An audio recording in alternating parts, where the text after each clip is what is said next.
Hello, this is Clive Hook from Clearworth. Welcome to 6 Questions for Leading Achievers, and today we're going to be looking at the 7 habits of outstanding negotiators and influencers. Within these 6 questions, we're focusing on 2. That's who's on your side when you're thinking about building alliances and being influential in your group, but also about who listens when you speak. How do you craft communications to make sure your message is understood and accepted? But we're going to focus particularly on negotiations and influencing. And I think of this as a juggling act. You are juggling what we call 2 + 2 R's. The main 2 are results and relationships. The professional negotiator is always having to decide which of these is most important at this moment. Getting a good result or building a good relationship.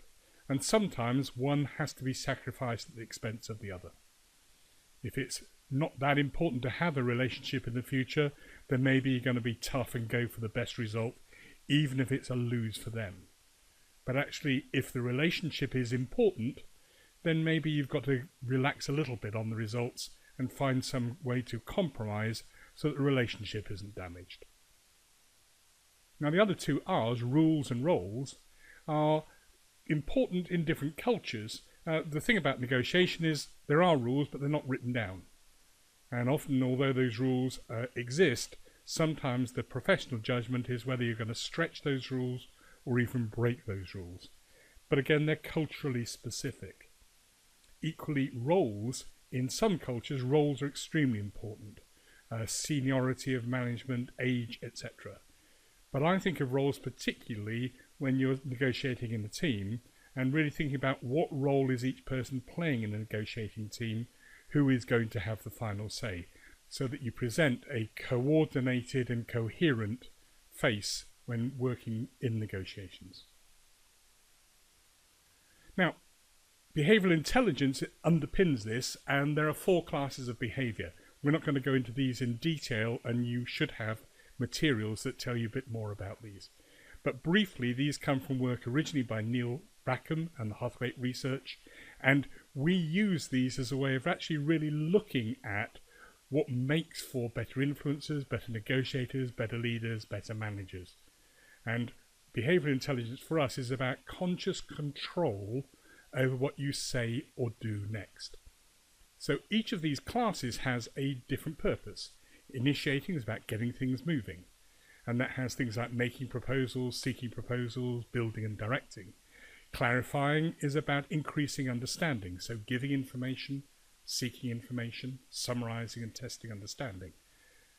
Reacting is about evaluating others' contributions and responding to those, so that's disclosing, supporting, disagreeing and attack defend.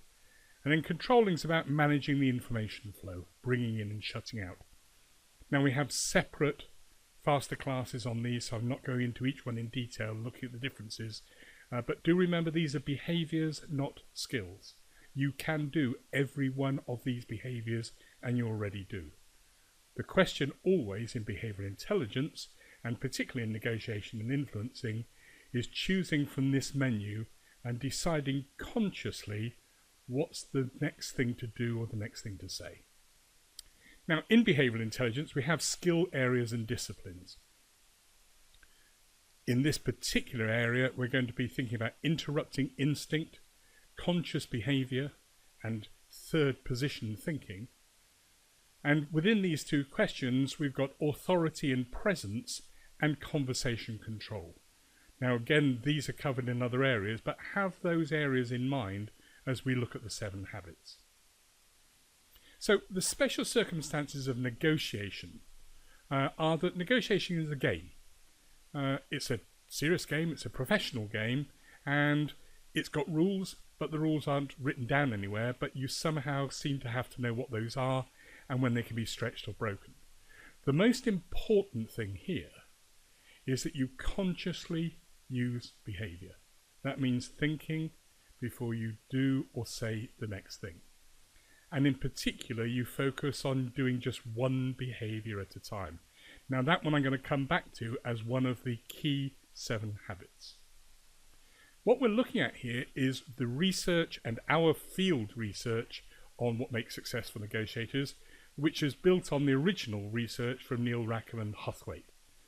And they were looking at what differentiates or distinguishes successful negotiators from less successful or even unsuccessful negotiators. But it does raise the question, what does successful mean? This is not just about winning. Actually, the definition of successful, both for Neil Rackham and for us, is that there is a track record of successful implementations. This isn't just about tricking people into saying yes. Successful also is measured by both sides in negotiation, seeing the person as effective. Openness and trust is massively important in negotiations if the relationship is an important part of that. In other words, that you want to work with them again. And again, the definition of successful is people would want to work with the negotiators again. So let's dive into the 7 habits. And I've already mentioned the first one behavior at a time. You've seen that list of 14 behaviors. This one seems ridiculously simple, but so often we see this badly done. The best negotiators, the best influencers, in fact the most influential leaders tend to choose the behavior from the menu, they do it, and then they stop talking. How does that compare to the less successful? Well, they will often put a cluster of behaviors together. They might give some information, seek some information, summarize, give information again. For example, asking a question, offering a sort of multiple choice of answers to choose from. It's much more powerful, and your perceived authority and presence increase if you do one behavior and then you stop talking. Now, as well as doing the behavior, one of the habits that Rackham first realized, and we've realized extensively in our work, is the idea of behavior labeling. That means announcing the behavior before you do it.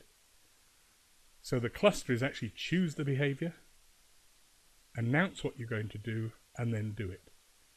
So you say something like, I'd like to make a proposal, or can I ask a question, or can I just check I've understood, followed by the actual behavior that you're announcing. Now, of course, you don't announce every behavior. And although it was 5 times more than the unsuccessful negotiators, it was still only about 20 to 25% of all behaviors. And there are 2 behaviors that you don't pre-label, but I'll come to those later. But 5 times more labeling is definitely a defining or distinguishing habit of the more successful negotiators and influencers. Okay, habit number 3, fewer counter proposals. They say something that you don't agree with, or they make a proposal. The tendency is to come back with your own proposal. In fact, the research showed that most of the time, in fact more than 60% of the time, that proposal by you is not heard as a proposal. It's heard as a disagreement or even an attack. So the most successful negotiators and influencers listen to the other side's proposal, they resist making a proposal back, and they use clarifying behaviors. Now again, if you look at your list of behaviors, you'll see 4 behaviors under clarifying, but be clear, they actually use seeking information, summarizing, and testing understanding, not giving information. And this introduces, which is covered in other areas, the difference between pull behaviors and push behaviors. Pull behaviors pull information towards you. Push behaviors have information going out from you. And in this instance, you're using pull behaviors. And on the subject of pull behaviors, the best negotiators and influencers use twice as many questions as less successful negotiators and influencers. They resist making statements, i.e. giving information. And they use questions in a couple of ways. One is asking questions, i.e. seeking information to understand, but also using questions to float proposals. Now you'll see that making proposals is under the initiating behaviors, but there's a way of kind of softly making proposals, using a construction like, I wonder if this is an idea to consider. It's much softer than, I think we should do this. So using questions to float proposals is a specific habit that the best influencers and negotiators use. Now, in general terms, the best influencers and negotiators use more clarifying behaviours, more seeking information, more summarising, more testing understanding. And those last two, summarising and testing understanding, I sometimes say to the negotiators I train, I would pay them based entirely on how much summarising and testing understanding they do. And this isn't just applicable in negotiations. When we did our research into meetings and why meetings don't work, it was typically because there wasn't enough summarising and testing understanding. So I also teach facilitators to make sure they do much more summarising and testing understanding than is the norm. They're very similar. Summarising is restating in compact form what's already been said. Testing understanding is checking either your own or somebody else's understanding. So you say something like, can I just check I've understood this? And then you probably summarise. But you can also use testing understanding as a pull behaviour, where you say, would you like to just give me your understanding of what we've agreed so far? You're still using testing understanding behaviour, but in a pull way rather than a push way. Now let's look at one area that really is a no-no, but unfortunately we see quite a lot, and partly it's human nature. And that's this attack-defend. Attack-defend behaviour is scoring points against the other side. Now, the most extreme, of course, is an insult or violence, but actually there are things called irritators, a tone of voice, a certain facial expression, or actually sometimes using words which are unnecessary but seem to just want to try to bolster up your side. So you talk about your very generous proposal that they would be foolish not to accept. They're just irritators. So the best negotiators avoid those. They also, and this is the most difficult, they don't respond to attacks. They let them go past. Sometimes in the heat of a negotiation, people do go into attack-defend behaviour.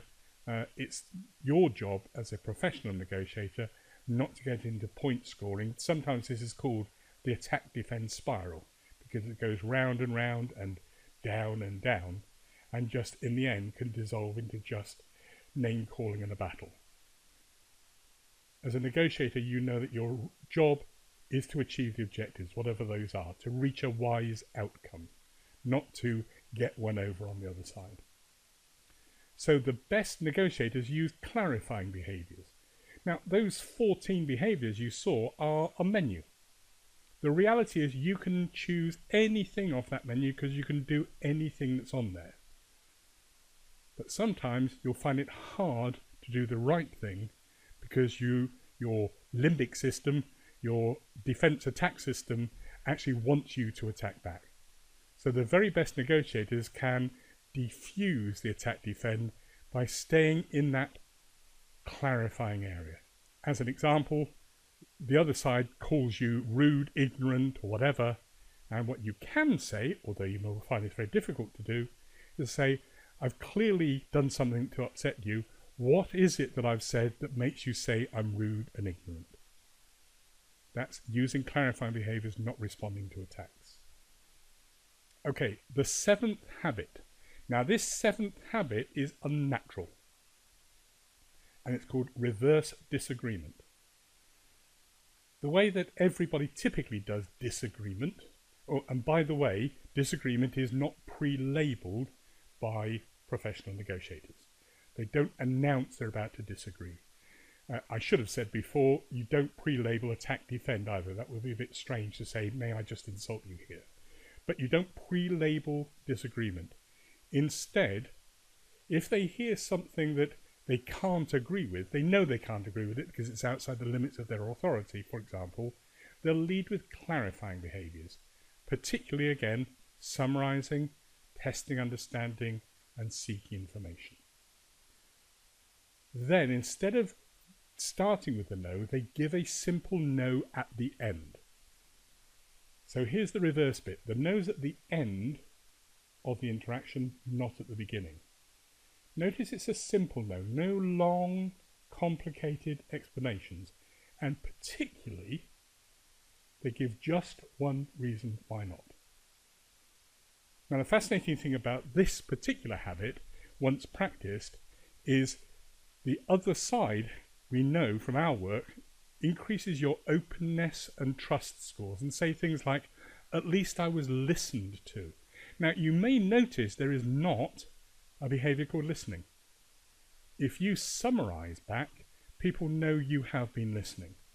And this, we know from our work, shows that you've been listening and they feel they've been listened to even if you disagree at the end. So there we are, the 7 habits. If you want to go further into the subject of negotiations, there's a number of learning opportunities that we look at conversation control, where we teach a map where you start to really recognize where's the conversation, where do I want it to be, what do I need to do to move it there, go deeper into push, pull, and recognize what to do and what behavioral clusters to use to move the conversation where you want it to be. We talk about the golden rules. And the golden rules are like the rules of the road or the highway code for negotiators to make sure everybody has a safe journey and everybody reaches their destination. And then thirdly, what I call lessons from the dark side. This is a game with professional fouls, tricks and tactics going on. It's quite useful to know what they are and what to do when they're not playing fair. So, briefly then, that was the 7 habits of outstanding negotiators and influencers, the 7 habits which from research, both academic research and field research, have shown these are the things that distinguish or define the more successful from the less successful negotiators, influencers and leaders. This has been part of the 6 Questions for Leading Achievers programme. This is Clive Hook from Clearworth. Thank you for your time. I look forward to working with you again in the future.